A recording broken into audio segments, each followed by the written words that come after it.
Assalamualaikum warahmatullahi wabarakatuh. Perkenalkan, nama saya Siti Sarah Apriani dari jurusan Bimbingan dan Penyuluhan Islam angkatan 2018. Di sini saya berperan sebagai konselor dan rekan saya. Perkenalkan, nama saya Nur Salma dari jurusan Manajemen Dakwah, berperan sebagai konseli. Di sini kami akan mempraktekkan konseling individual. Selamat menyaksikan. Salam konselor muda.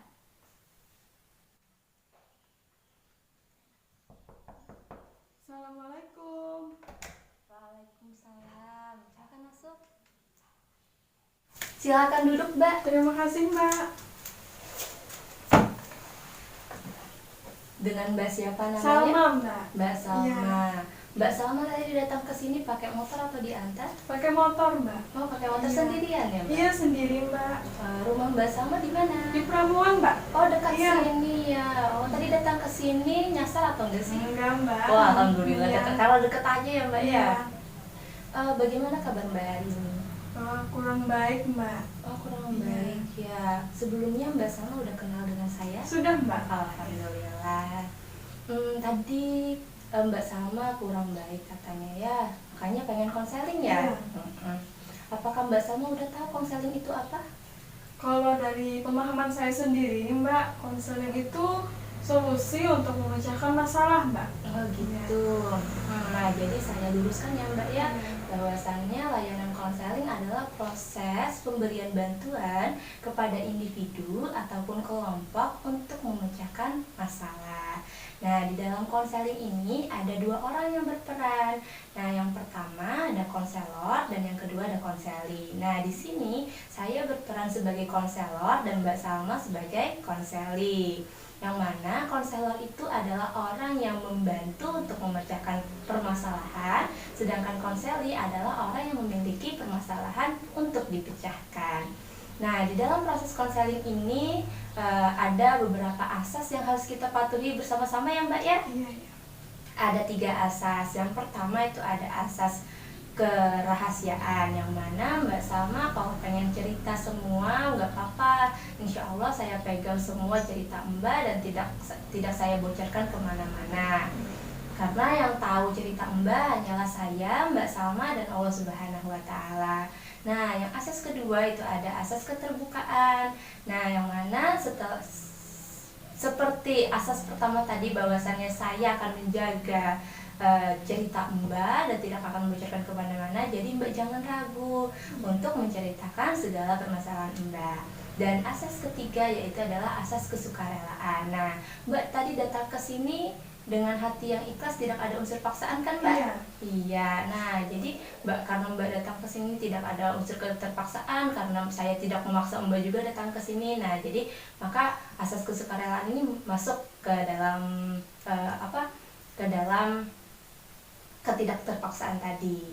Nah, konseling kita hari ini durasinya 10 menit ya Mbak. Nanti jika Mbak pengen lagi cerita, bisa saja datang lagi ke saya. Iya. Oh iya, tadi katanya Mbak Salma tidak baik-baik saja ya. Iya, Mbak. Boleh diceritakan sedikit tentang permasalahan Mbak?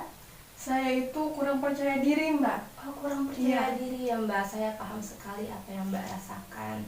Nah, bisakah Mbak lebih menjelaskan lagi bagaimana kurang percayaan dirinya itu?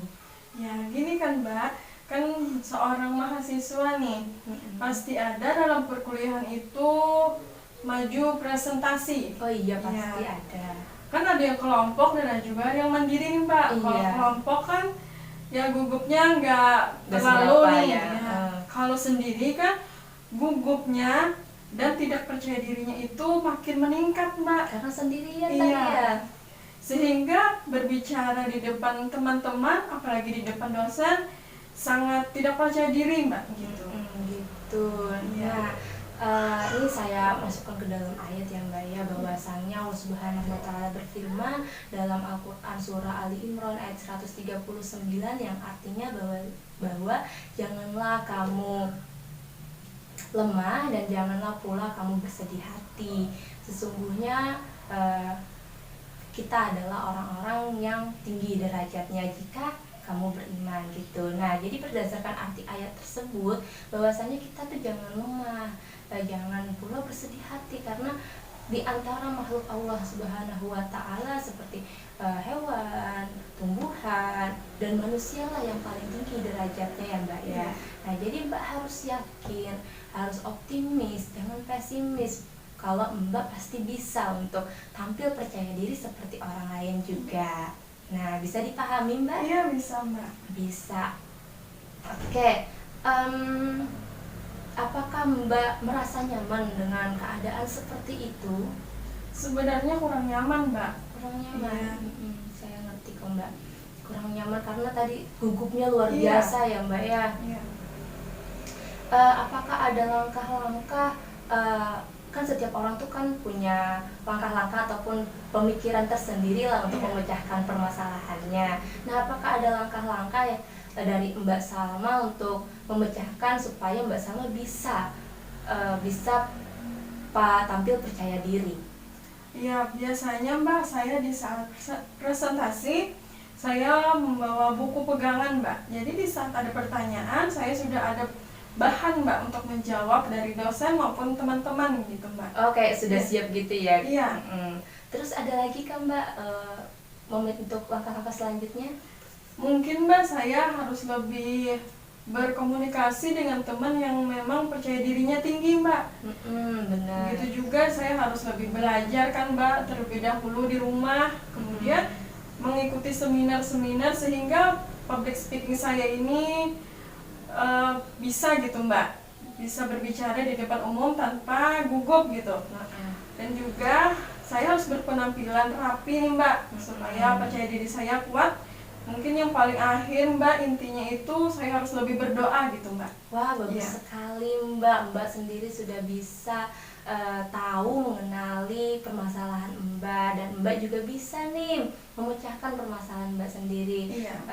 Seperti yang tadi yang pertama membawa buku pegangan, kemudian yang kedua belajar dengan giat, yang ketiga ikut seminar, yang keempat berkomunikasi dengan teman yang public speakingnya tinggi, kemudian yang kelima itu berpenampilan rapi, dan yang keenam itu berdoa. Ya, benar sekali, berdoa itu paling penting ya, karena segala sesuatunya harus kita serahkan kepada Allah Subhanahu wa taala.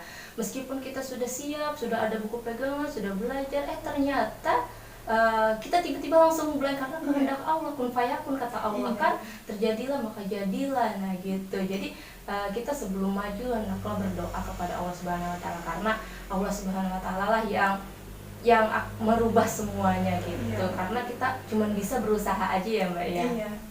Iya. Nah, apakah Mbak ingin untuk mempraktekkan hal-hal yang tadi?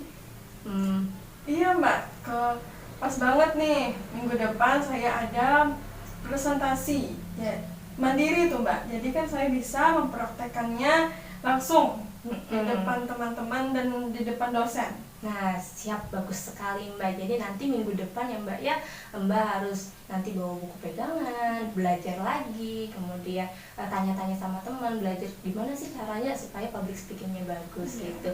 Jangan lupa berpenampilan rapi dan jangan lupa untuk berdoa. Iya, benar sekali. Alhamdulillah Mbak Salma sudah bisa memecahkan permasalahannya sendiri.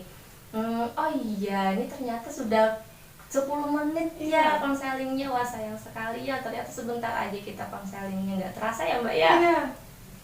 Nah, karena udah 10 menit, nanti kalau Mbak pengen cerita lagi ke saya, silahkan datang aja ke sini.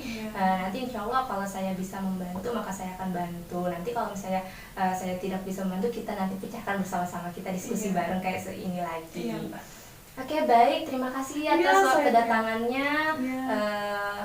Mohon maaf atas segala kekurangannya. Terima kasih banyak Mbak. Saya terima kasih juga. Iya, hati-hati di jalan ya Mbak. Iya.